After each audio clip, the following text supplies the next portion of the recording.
हम इस माया में भटकते रहेंगे।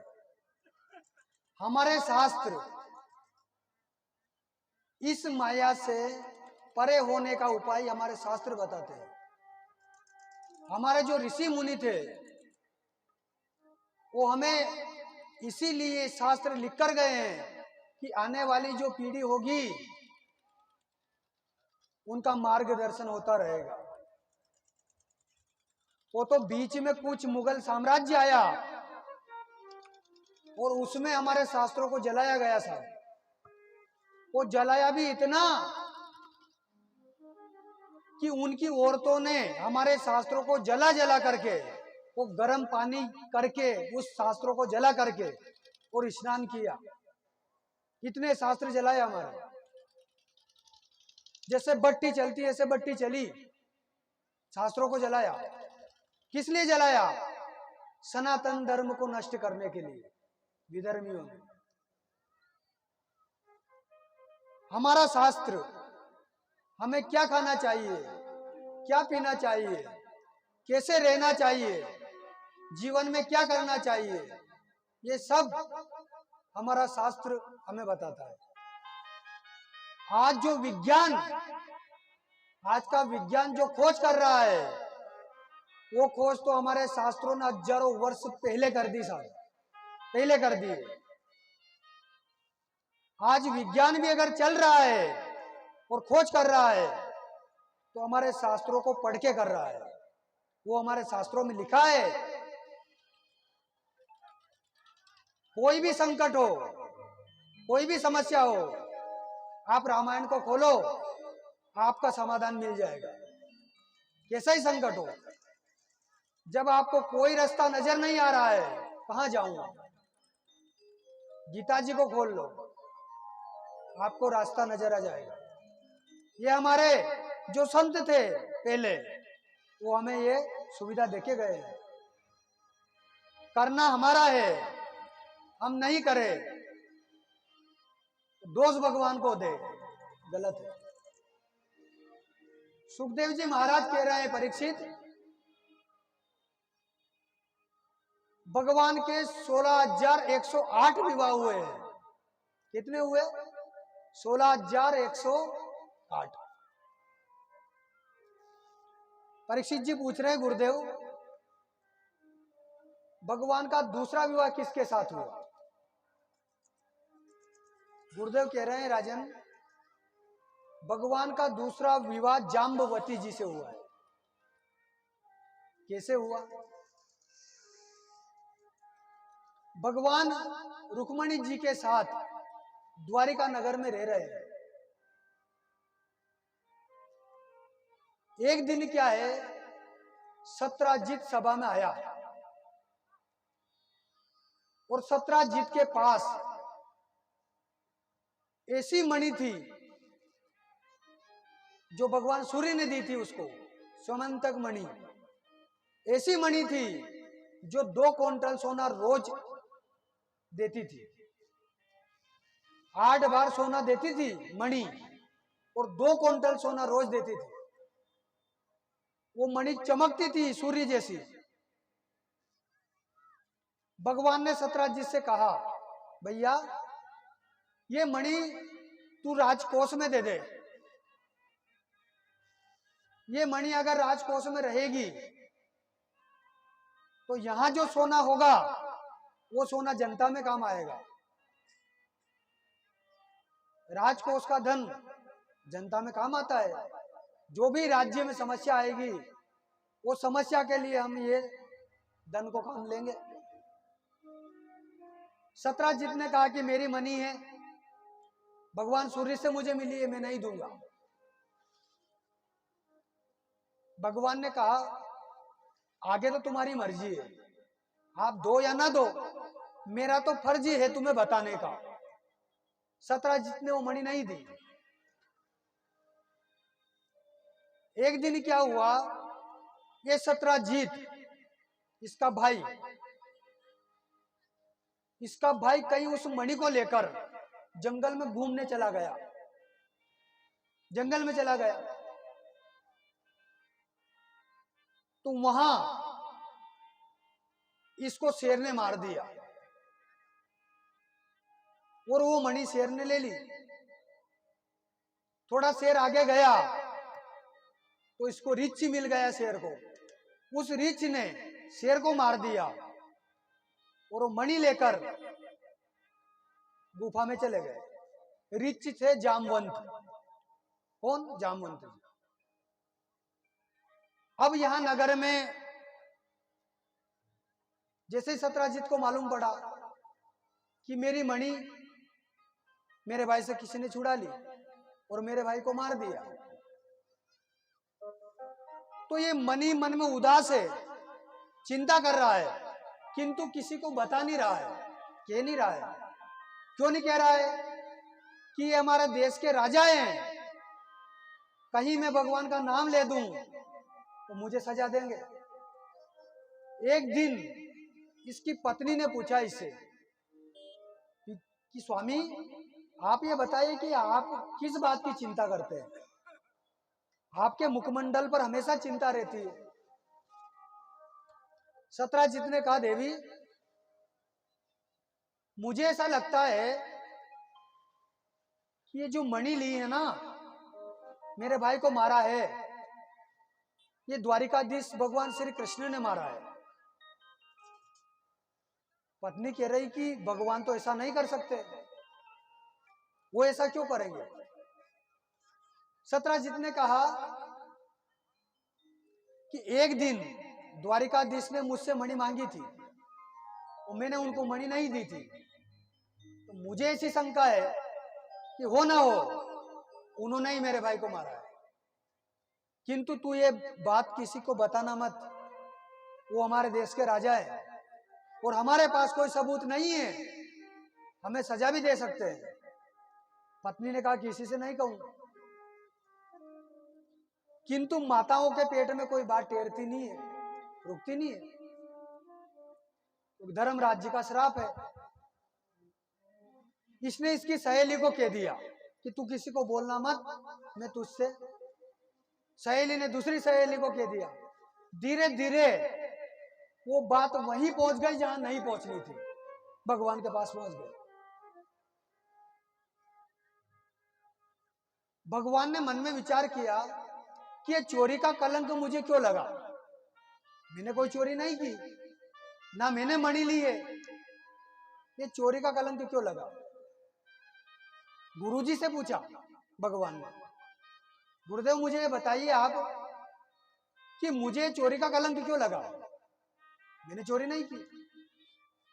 गुरुदेव ने कहा, प्रभु आपने चौथ का चांद देखा है, इसलिए आपको चोरी का कलंक लगा है।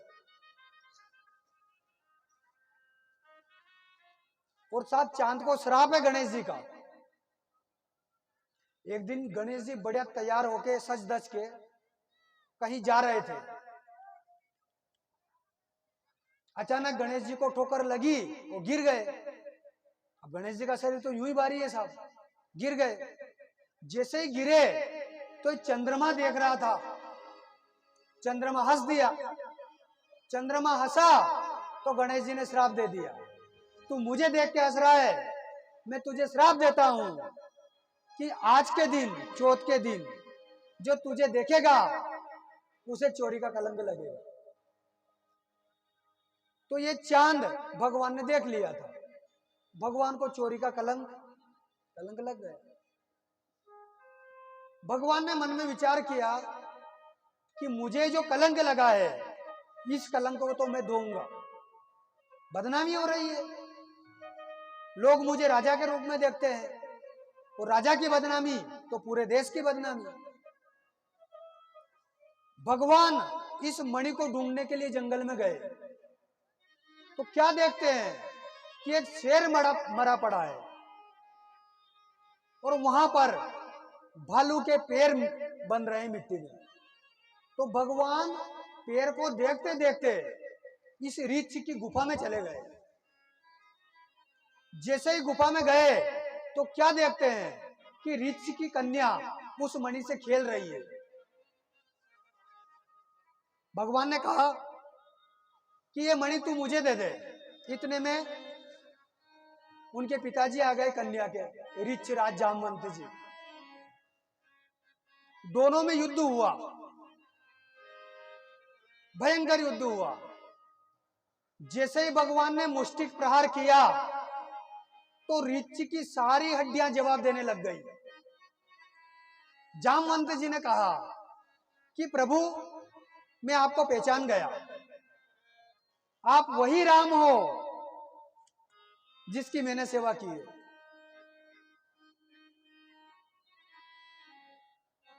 ये जो ऋच जामवंत जी थे त्रेता युग में, इनके मन में विचार आया था जब युद्ध पूरा हो गया कि प्रभु, रावण की सेना में एक भी ऐसा योद्धा नहीं था जिससे मैं युद्ध करूं। मेरे बराबर ताकतवर नहीं था कोई, तो मेरे मन में युद्ध करने की बड़ी अभिलाषा थी, तो क्यों ना आप ही मुझसे युद्ध कर लो। तो भगवान श्री राम ने कहा, जामवंत जी, आपने मेरी बहुत सेवा की है, मेरी सेना में आप रहे हो, हमारा युद्ध नहीं हो सकता है, आप प्रतीक्षा करो, मैं द्वापर युग में कृष्ण अवतार लूंगा, तब आपसे युद्ध करूंगा। तो आज उन्हीं जामवंत जी के साथ में भगवान का युद्ध हुआ। जामवंत जी ने कहा, प्रभु, मैं आपको उसी रूप में देखना चाहता हूं, धनुष हो हाथ में, बाण हो हाथ में, और राम जी के रूप में देखना चाहता हूं। तो भगवान ने, श्री कृष्ण ने श्री राम का रूप जामवंत जी को दिखाया, अपनी बंसी छोड़ी और धनुष हाथ में, कित मुरली कित चंद्रिका, कित गोपियन को साथ, और अपने जन के कारण श्री कृष्ण भये रघुनाथ। भगवान श्री कृष्ण ने रघुनाथ जी का दर्शन कराए। जामवंत जी आनंदित हो गए छवि को देखकर और कहा, प्रभु, मेरी एक विनती है। क्या है? कि मेरी कन्या का विवाह आप कर लो। मेरी जो कन्या है जामवती, इसके साथ आप विवाह कर लो। तो जामवंत जी ने उसी गुफा में अपनी कन्या का पाणी ग्रहण संस्कार भगवान के साथ में कर दिया। इस प्रकार भगवान का दूसरा विवाह हुआ। जामवंत जी को लेके, जामवती को लेकर और उस मणि को लेकर भगवान द्वारिका आए। सत्यजीत को बुलाया कि देख भैया, ये तेरी मणि मैं नहीं लेकर गया था, इसको मैं लेकर आया हूं।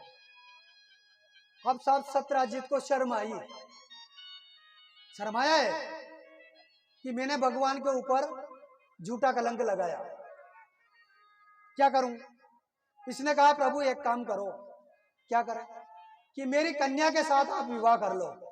सत्यजीत ने, इसकी कन्या थी सत्यभामा, मेरी कन्या के साथ विवाह करो आप। तो सत्यजीत ने अपनी कन्या का विवाह भगवान श्री कृष्ण से कर दिया और दहेज में वही मणि दे दी। भगवान ने कहा, भैया मैं दहेज नहीं लूंगा, दहेज बुरा होता है। ये कन्या जामवंती जी लेकर आया, इन्होंने दिया है, मैं नहीं ले रहा हूं, दहेज में नहीं लिया मैंने, और तुझसे भी दहेज में नहीं लूंगा, क्योंकि भगवान ने कहा है। आज भी प्रथा चल रही है, कन्या का दान होता है साहब, दहेज लेने की कोई प्रथा नहीं है, तो बीच में चला दी लोगों ने। जो माँ बाप अपनी कन्या को बचपन से इतनी बड़ी करते हैं, लाड़ दुलार करते हैं, ऐसी कन्या आपको सौंप दी, दहेज क्या चाहिए। बड़ी विडंबना है। आज तो फिर लोग समझदार हो गए। बीच में ऐसा समय आया था साहब कि लोगों ने दहेज के चक्कर में लड़कियों को जला दिया, मार दिया। ऐसी स्थितियां बीच में आपने सुनी है।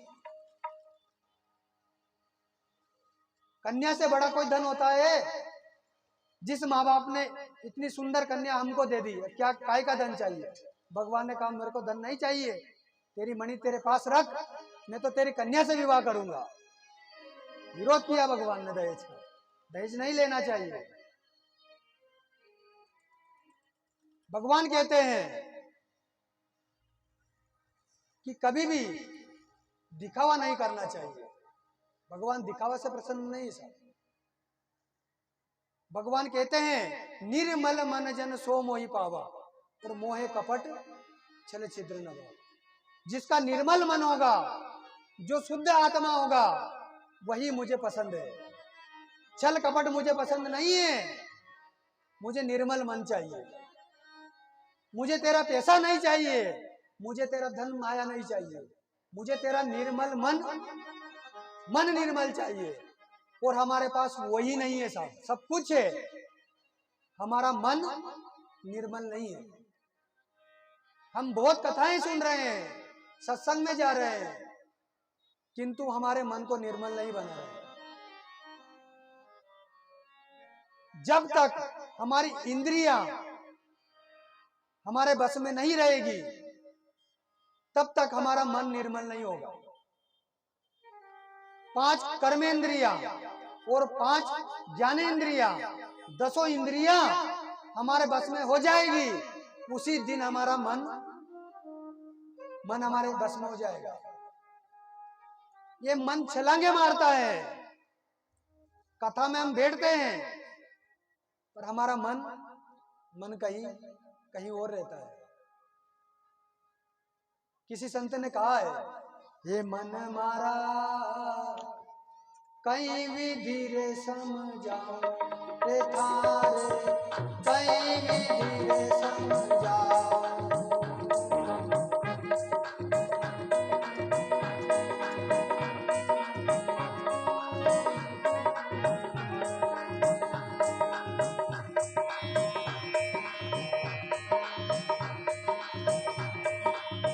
थारे मते जो चालू रे मनवा, थारे मते जो चालू रे मनवा, सीधो नरक में जाओ हे मन मारा, कहीं विधि रे समझाओ, अरे कहीं विधि रे समझाओ।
सुखदेव जी महाराज कहते हैं परीक्षित से, राजन आगे चलकर भगवान ने यमुना से विवाह किया, कालिंदी यमुना से विवाह किया, लक्ष्मणा से विवाह किया, भद्रा से विवाह किया।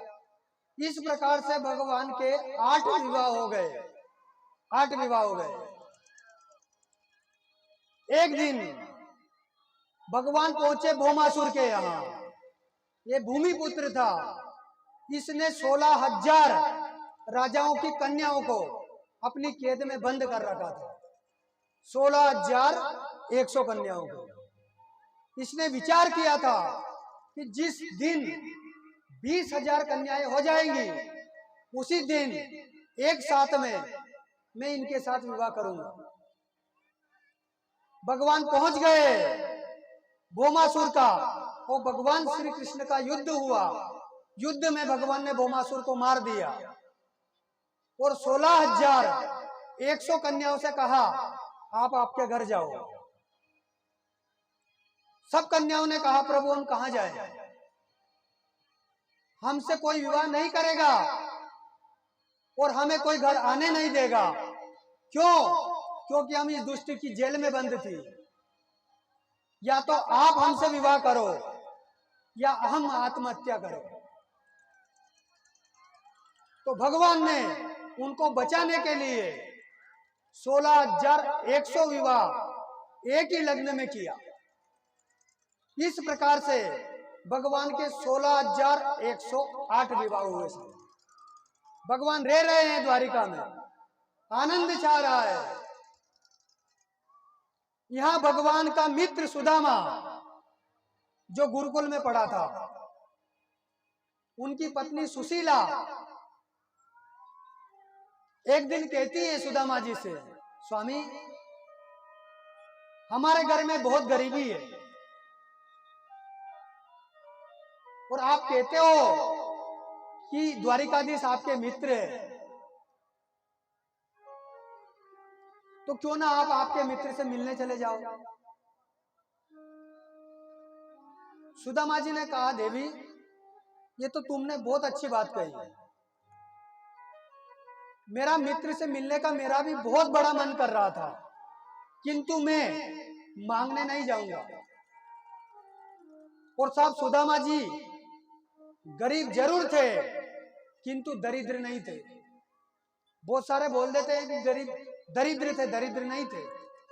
दरिद्र वो होता है जो भगवान का भजन नहीं करता है, जो भगवान से जुड़ा नहीं रहता है, जो कथा से जुड़ा नहीं रहता है, वो होता है दरिद्र।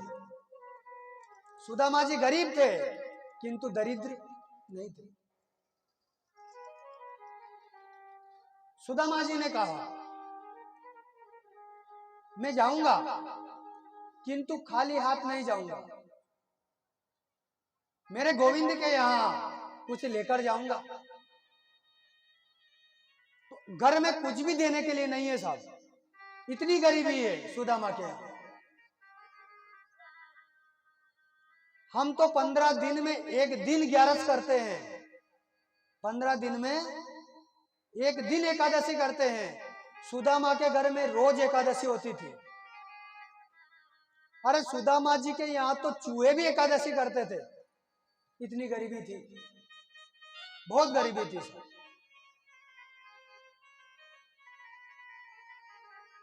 उनकी पत्नी गई और 5 घर में जाकर 5 मुट्ठी चावल लेकर आई, 5 मुट्ठी चावल लेकर आई।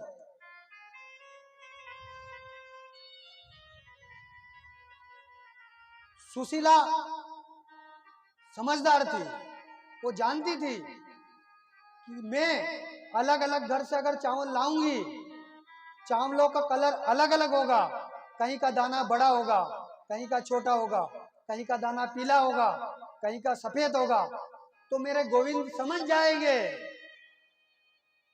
कि इनके घर में अन्न की व्यवस्था नहीं है, वो मेरे बच्चों के लिए वो भोजन की व्यवस्था कर देंगे। जानती थी सुशीला।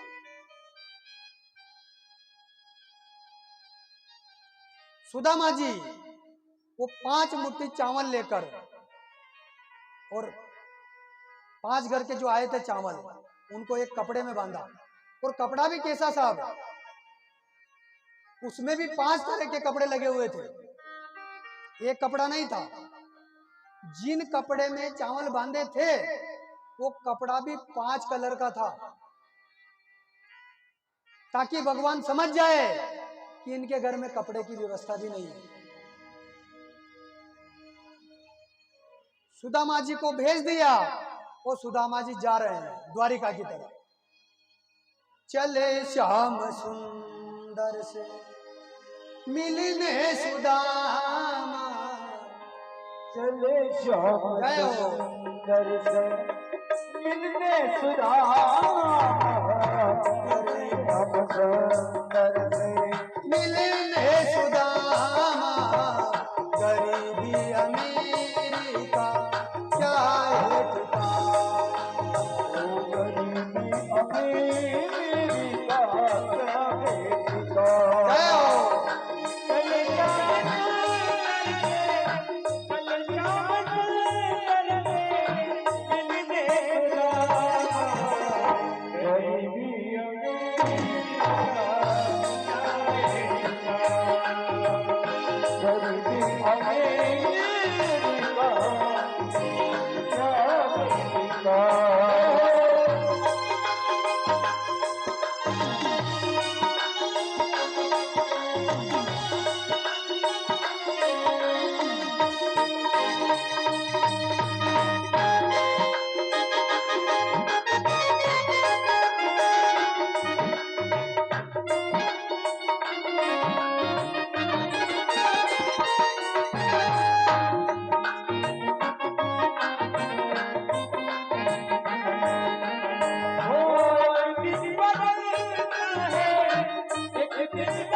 गरीबी अमीरी का क्या है ठिकाना, गरीबी अमीरी का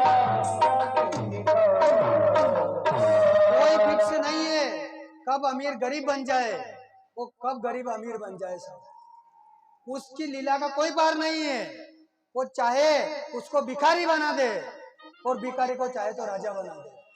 सुदामा जी जा रहे हैं, 3 महीने हो गए, 3 महीने में नदी के किनारे पहुंचे सुदामा। नदी पूर है, कैसे पार निकले।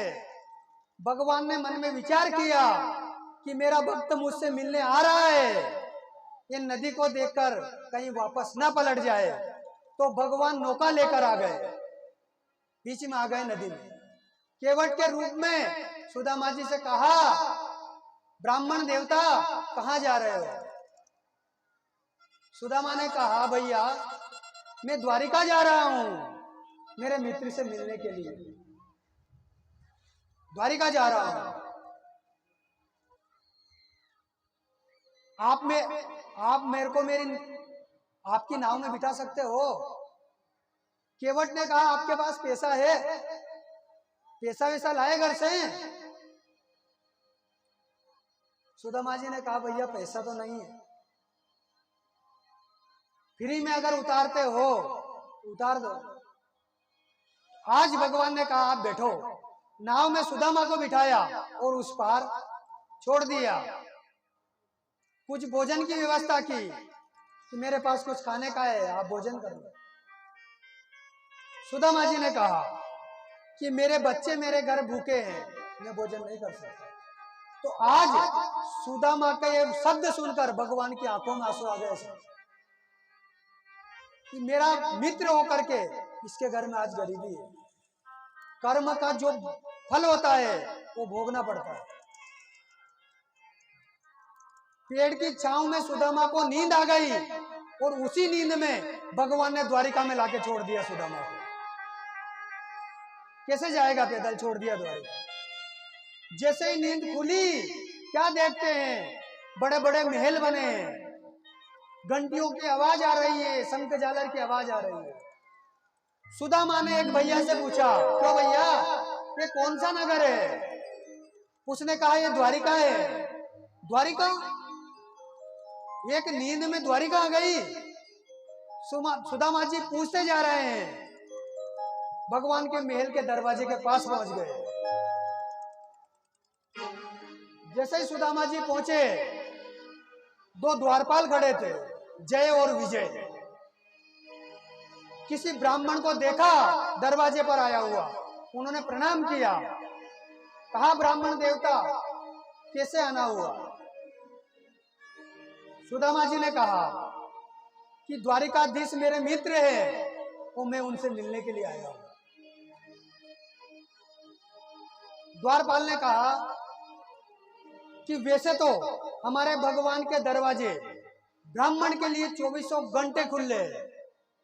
ब्राह्मण के लिए भगवान का दरवाजा कभी बंद नहीं रहा है, किंतु ये जो समय है, इस समय में भगवान विश्राम करते हैं। हम जाकर भगवान को देखते हैं, उनका आदेश होगा तो हम आपको बुला लेंगे। जैसे ही द्वारपाल गया और भगवान से कहा कि प्रभु एक ब्राह्मण दरवाजे पर खड़ा है और आपका दर्शन करना चाहता है। देखो देखो गरीबी, ये गरीबी का शाम के तरफ में भिखारी बन के आया हूँ। मेरे बचपन का है मेरा यार, इसीलिए ये फरियाद लेके आया हूँ। क्या फरियाद? कि अरे द्वार पालो कन्हैया से कह दो, अरे द्वार पालो कन्हैया से कह दो, दर पे सुदामा गरीब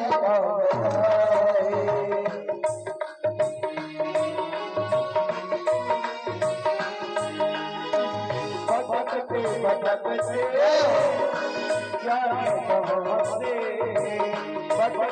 भटकते जाने कहाँ से, तुम्हारे गरीब आया है, तुम्हारे गरीब आया।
जीवन में सुधार गरीब आया गरीब आया।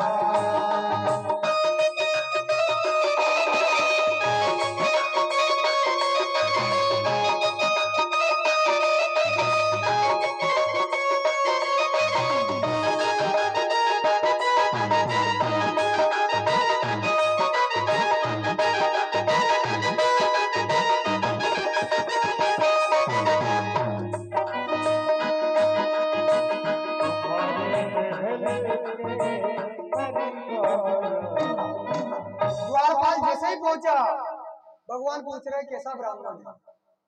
द्वारपाल कह रहा है कि धोती फटी सिलटी डुपटी, धोती तो है लेकिन फटी है, टोपी पहने हुए है किंतु टोपी में छत नहीं है, पाँव में जूते तो है किंतु जूते में तलवे नहीं है, बड़ी गरीबी स्थिति है। और अपना नाम सुदामा बता रहा है। जैसे ही नाम सुना भगवान ने तो सुनते ही दौड़े चले आए मोहन, सुनते ही दौड़े चले आए मोहन, लगाया गले से सुदामा लगाया गले से सुदामा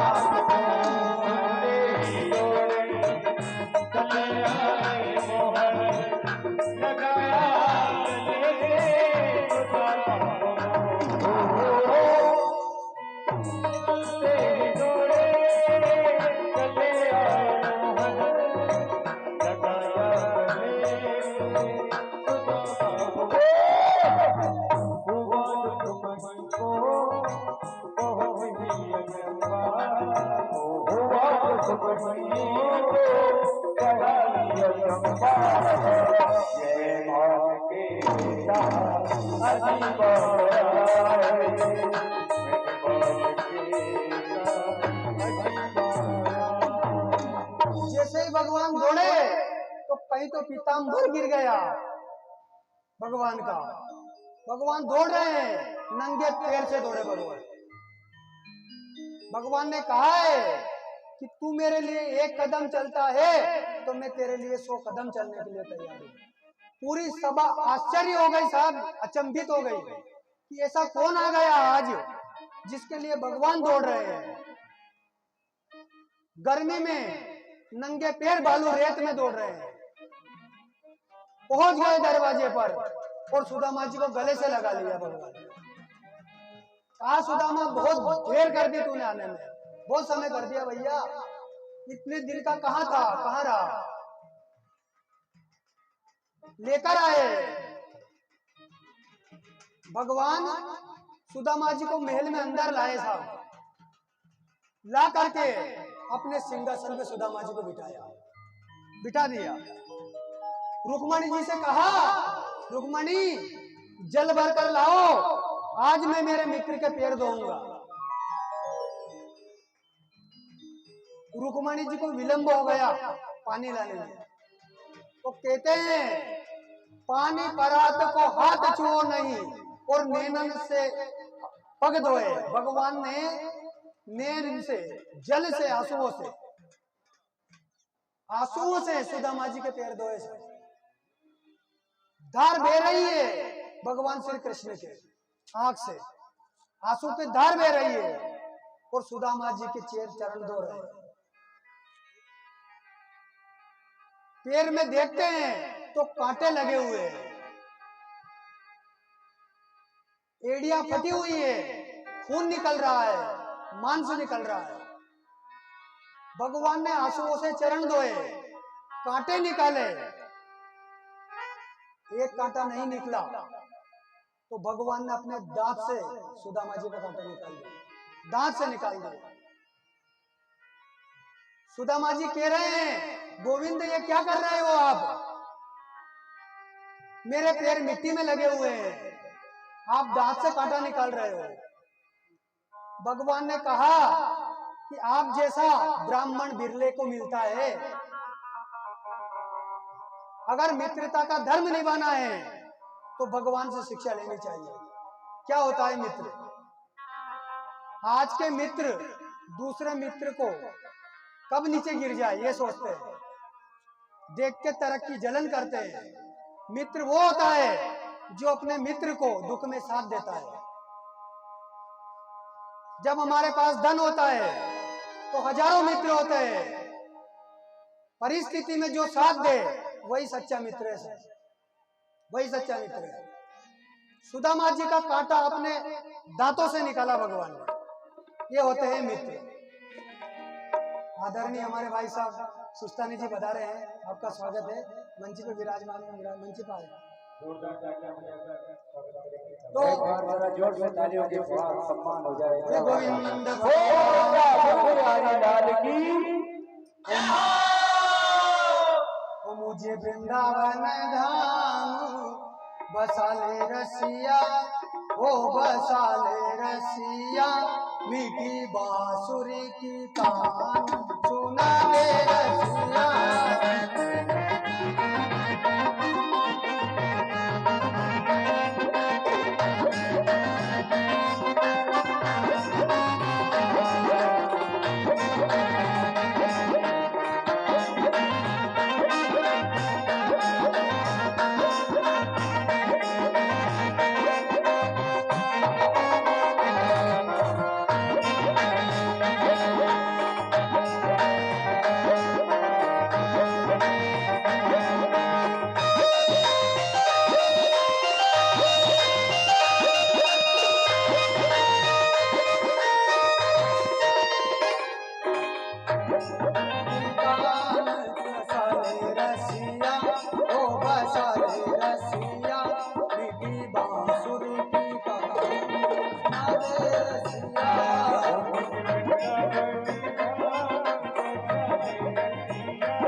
सुदामा जी ने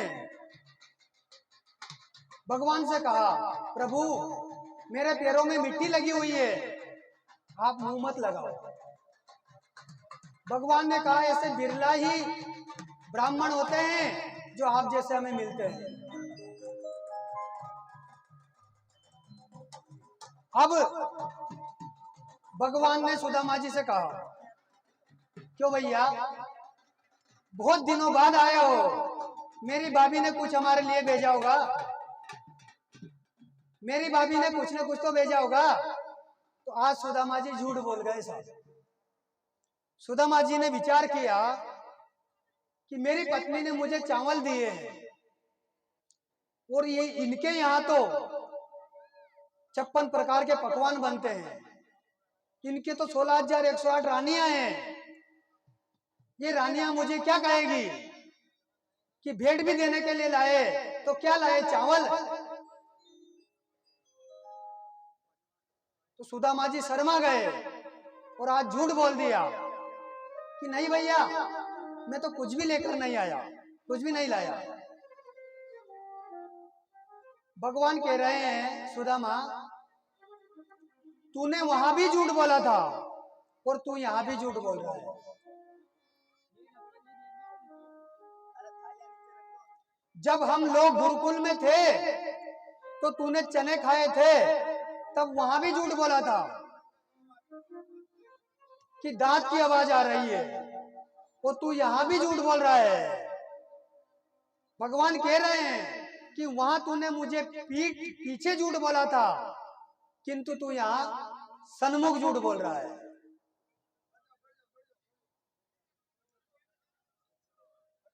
भगवान ने कहा कि वहां पीठ पीछे झूठ बोला था और यहां सन्मुख झूठ बोल रहा है। मेरा आपसे निवेदन है, कथा में ध्यान दे, इधर उधर ध्यान ना दे,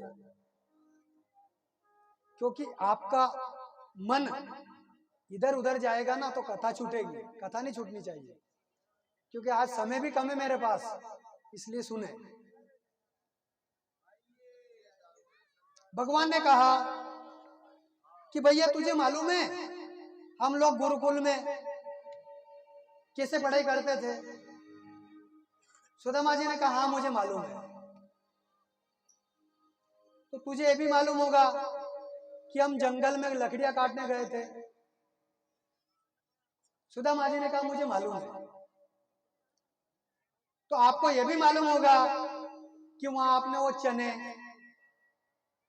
सुदामा जी इशारा कर रहे हैं भगवान की तरफ कि अब इन रानियों के सामने तो मेरी पोल पट्टी मत खोल भैया, कि नहीं वो बात नहीं बोल रहा हूं मैं ये बोल रहा हूं कि कैसे हमने वो चने दिए थे माता जी ने और आपने वो चने खाए थे। हमने लकड़ियों का गट्ठर बनाया था, तो तुम्हारी जो गट्ठर था वो इतना बड़ा था और मेरा इतना बड़ा था। सुदामा जी ने कहा नहीं गोविंद, आपका गट्ठर इतना बड़ा था और मेरा गट्ठर इतना बड़ा था। जैसे ही ऐसे हाथ किया तो वो बगल में पोटली दबा रखी थी, पोटली गिर गई सब। पोटली गिरी तो सुदामा जी भी पोटली को उठाने के लिए झपटे और गोविंद भी। तो इतना मजबूत कपड़ा था साहब कि तुरंत फट गया। भगवान ने एक मुट्ठी तंदुल खाए, दूसरी मुट्ठी खाई, रुक्मणी जी ने तीसरी में हाथ पकड़ लिया कि ये क्या कर रहे हो? सब कुछ इस ब्राह्मण को दे दोगे तो हम कहां रहेंगे? भगवान में दो मुट्ठी में 14 ही लोग का दान भगवान ने दे दिया, पकड़ लिया। भगवान ने कहा रुक्मणी आज तुमने बहुत बुरा किया, बहुत गलत कर दिया मेरा हाथ पकड़कर। क्यों प्रभु? कि 7 खंड 9 द्वीप में मैंने भोजन कियो 2 बार, एक सबरी एक विदुरगर, मेरा पेट भरो 2 बार। मैंने पूरे जीवन में बस 2 बार भोजन किया है, वो मेरा पेट केवल 2 बार भरा है। भगवान नहीं खाता है, हम रोज भोग लगाते हैं, उसी के यहाँ खाता है जिसका भाव उत्तम होता है। बिना भाव रीझे नहीं नटवर नंद किशोर, बगैर भाव के नहीं रिश्ता है वो। ना तो वो ज्ञानी से रिश्ता है ना तपस्वी से रिश्ता है, वो अगर रिश्ता है तो भाव से रिश्ता है। तेरा भाव कैसा है? एक सूचना है आदरणीय बंधुओं, यही सबनी अगर वस्त्र लाए हैं तो वो वस्त्र नहीं देंगे, और अगर ससुराल पक्ष के लाए हैं वो वस्त्र लगेंगे। धन्यवाद। भाव देखता है भगवान। एक छोटा बच्चा दुकान के सामने खड़ा है, एक संत जी निकल के जा रहे थे। जैसे ही संत जी की नजर उस बालक के पड़ी, उसके पास पहुंच गए। क्यों बेटा, क्या नाम है? बालक ने कहा गुरुजी मेरा नाम अड़ैया है। गुरुजी ने कहा कि ये कैसा नाम? अड़ैया कैसा नाम? कि गुरुजी मैं 2.5 किलो खाता हूं इसलिए मेरा नाम अड़ैया है। यहां क्या कर रहा है? बालक ने कहा गुरुजी जो कोई मुझे भोजन दे देता है उसी के यहाँ खड़ा रहता हूं। गुरुजी ने कहा मेरे आश्रम में चल तो वहां भोजन मिलेगा। गुरुजी ने कहा आश्रम में बहुत भोजन है, तू चल जितना खाएगा उतना मिलेगा। क्योंकि जो संतों की नजर में आ जाते हैं वो निखर जाते हैं। संत संत होते हैं जिनका कोई अंत नहीं है, वो है संत। आज हमारी धर्म बचा हुआ है, हमारी धरती बची हुई है, तो गाय और संत की वजह से तो बची हुई है। संत हमेशा परमार्थ करते हैं, सब अपने लिए कुछ नहीं करते हैं। जो घर को छोड़ देते हैं, जो अपने माता पिता को छोड़ देते हैं, जो अपने बच्चों को छोड़ देते हैं, वो हमसे क्या चाहिए? कुछ नहीं चाहिए उनको। वो तो हमारा परमार्थ करते हैं, इसलिए भजन करते हैं कहीं बैठकर।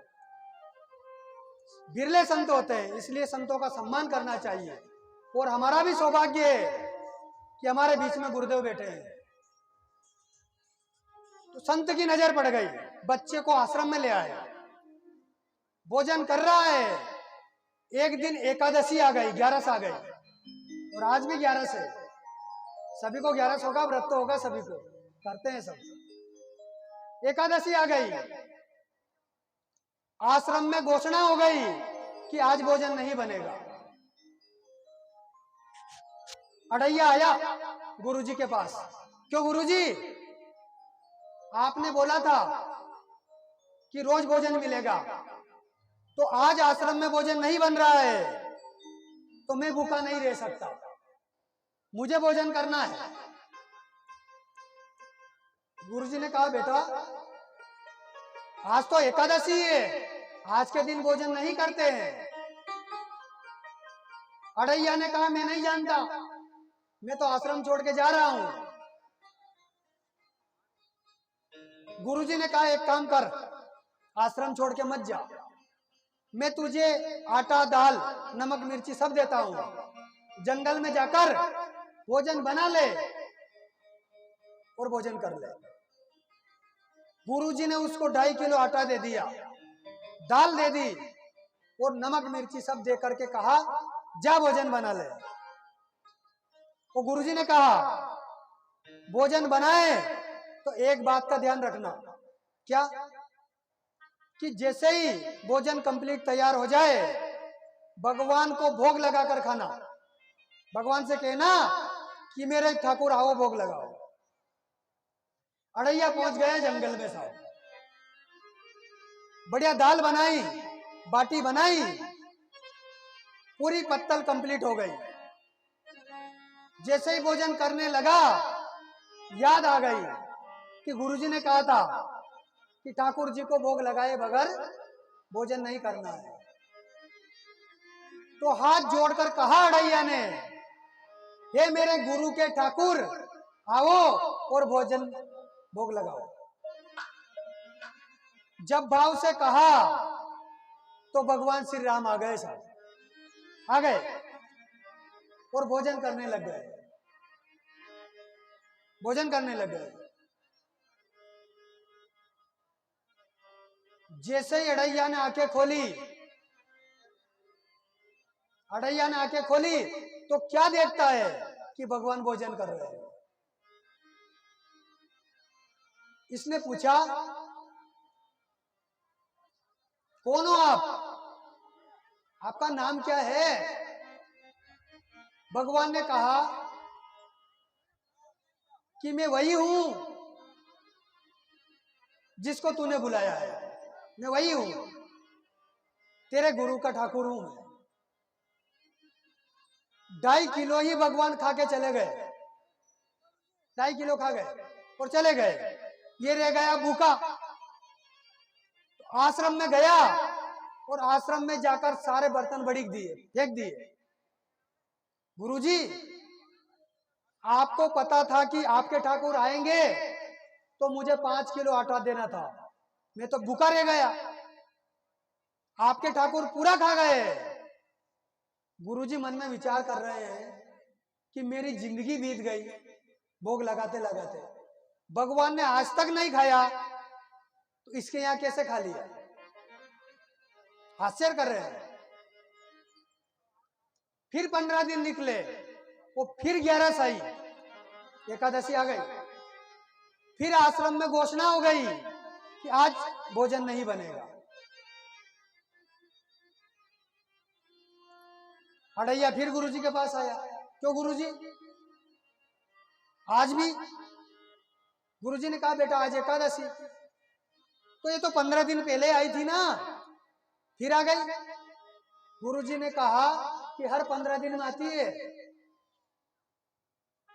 तो गुरुजी आज 5 किलो आटा देना पड़ेगा, 2.5 किलो तो आपके ठाकुर का और 2.5 किलो मेरा। तो गुरुजी ने 5 किलो आटा दिलवा दिया सर। अड़ैया आया जंगल में, भोजन बनाया, 2 पत्तल लगाई, एक तो ठाकुर जी की और एक खुद की। हाथ जोड़ा, हाथ जोड़कर आंखें बंद कर कह रहा है,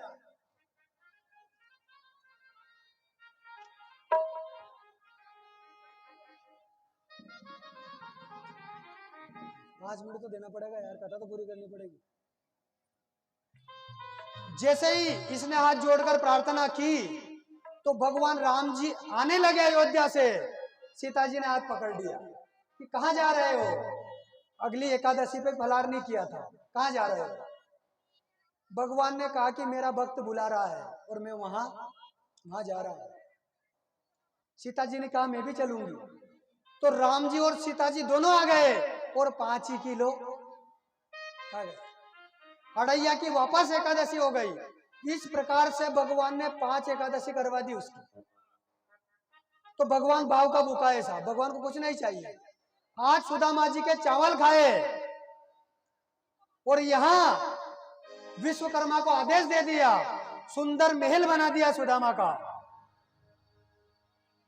मेरे पास समय नहीं है, कथा तो बहुत लंबी है, छोटे रूप में आपको कथा मैं करूंगा क्योंकि आरती करनी है, भोजन की व्यवस्था है इनकी। सुदामा जी जैसे ही आए तो क्या देखते हैं? सुंदर महल बना हुआ है। तो आज महल देखकर सुदामा जी डर गए। मंदिर देख डरे सुदामा, मंदिर देख डरे।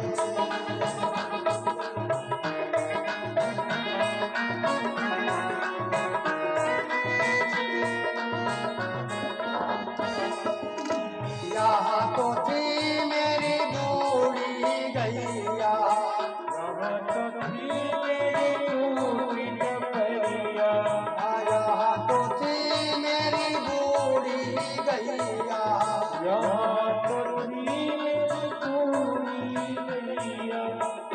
मंदिर देख डरे सुदामा, मंदिर देख डरे।